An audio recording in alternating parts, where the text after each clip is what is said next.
It's been a week and so good to be back here with you guys.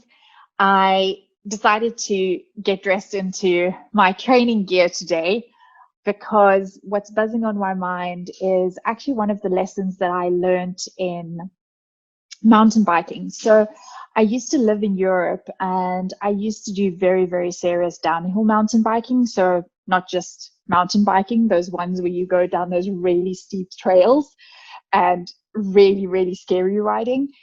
And one of the things that I used to do in the beginning when I started mountain biking was I used to use those padded pants that kind of like have that butt protection piece in it and that keep you from feeling really, really sore after a ride. And one day somebody made this like offhanded comment that they've actually found that it's better to ride without it. And I heard them and I thought, how, like I can't imagine being in the saddle for 5, 6, 7 hours a day, which is what I was often doing without that padding. And decided to give it a whiz one day and just got into normal riding shorts that don't have that protective padding in them and was stunned at how much better my cycling actually was, and specifically how much better my handling of the bike and the various like jumps and different things that I was handling as I was like flying down this black slope trail in one of Germany's bike parks.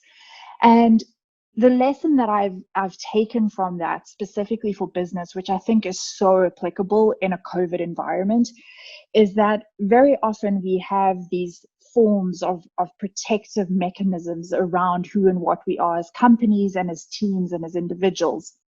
And we don't realize that it's actually creating a very false sense of security, which we're functioning from. And we think that it's there protecting us, but it's actually in many ways inhibiting us from really, really performing at our best.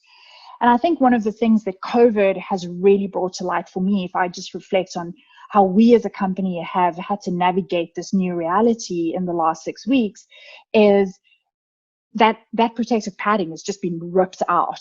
And all of a sudden you see innovation happening, you see the team really looking at how do we work? How do we optimize that? How do we engage clients? How are we going to make that better? How are we going to optimize that? How do we ensure that everything we're doing is at its very best? Because we have to put our best foot forward right now. And so just that's what's on my mind today. Let go of the protective layers, get down to the core, really look at like what it is that makes you function best as a team. How do you work best?